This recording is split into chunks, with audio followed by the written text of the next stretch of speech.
Okay, let's be real for a second. When was the last time you actually, read the full terms and conditions before clicking I agree? Yeah, me neither. Most of us just scroll right to the bottom and click. But what are we actually signing up for? Today, we're going to pull back the curtain on these super dense documents. We're using the disclaimer from a site called NK Games Web as our guide to figure out the legal deals we're making online pretty much every single day. And let's just dive right in with the big one. This right here, this isn't just some friendly suggestion. The document flat out says it's a contract. The second you use the site, boom, you've entered a legally binding agreement. No pen, no paper needed. Just visiting the page is your signature. That's the digital handshake. And believe me, it has real consequences for your rights and what you can do on their platform. So to make this easy, we've broken it all down into 5 key parts. We're going to look at the contract itself, the rules for actually using the site, how to think about opinions and testimonials, that super important use at your own risk clause, and what happens when the rules suddenly change. Ready? Let's get into it. All right, first up, the contract. Let's dig into how just visiting a website is basically your digital handshake. The wording here is everything. It says by simply accessing the site, you agree. They just assume you've read it all and totally get it. So the act of using their service is your signature. You can't really say, oh, I didn't know, because just by being there, you've given your consent. Next, let's talk about the house rules. This is where the platform lays out what you can, and maybe more importantly, what you absolutely cannot do.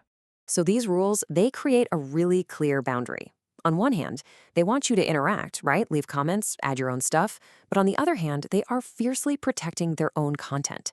It's kind of like a museum. You can look, you can discuss the art, but you can't just take a painting off the wall and bring it home. They want you engaged, but on their turf. And here's the other side of that coin, the rules for your content. It's pretty much what you'd expect. No illegal stuff, nothing harmful.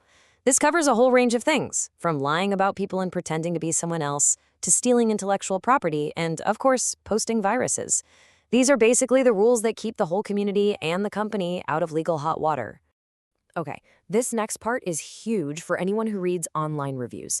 The site makes a very, very clear distinction between its own official content and user opinions, especially when we're talking about testimonials. So first, what even is a testimonial? Well, in this context, it's just a user sharing their own personal experience. And while NK Games Web might show these on their site, they come with some pretty big warnings attached. And here are those warnings, loud and clear. Just look at these points. Reviewers might be getting paid, their amazing experience isn't necessarily what you'll get, and most important of all, these are just their opinions, not the company's. They even say the reviews can be edited. So the big takeaway here, treat testimonials like one single piece of the puzzle, not the absolute truth. Now, on the flip side, when the website itself states an opinion, they're saying, hey, this one's on us. They also throw in a pretty standard legal line saying their views aren't meant to attack anyone. This is a super common way for companies to, cover their bases legally. And now we get to the absolute heart of almost every terms of service document, the limitation of liability. This is the company basically drawing a big line in the sand about what they are and are not responsible for. These 2 little words, they are incredibly powerful in the legal world. As is. It means the service, all the info on it, everything, is provided to you with 0 promises or warranties. What you see is what you get, warts and all. Let's just trace the logic here, okay? Step 1, they say the information is just general. Step 2, they don't guarantee it's even accurate. And that leads directly to step 3. They are not responsible for any decisions you make based on that information. And finally, step 4 puts all the responsibility back on you to get professional advice if you need it. The bottom line couldn't be clearer. When you use the site, the risk is all yours. And finally, you gotta remember that this contract isn't permanent. Like pretty much any digital service, the terms can and will change. So, what happens then? Well, the company gives itself the right to change the rules whenever it wants. And as you can see, they might let you know in a few ways, like updating a date on the page, posting a little notice, or maybe even sending an email. But the keyword there is might. It's really on you to stay up to date.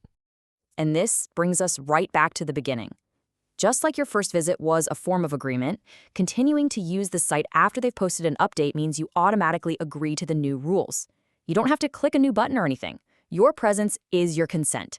And if you don't agree with the changes, well, your only real move is to stop using the service.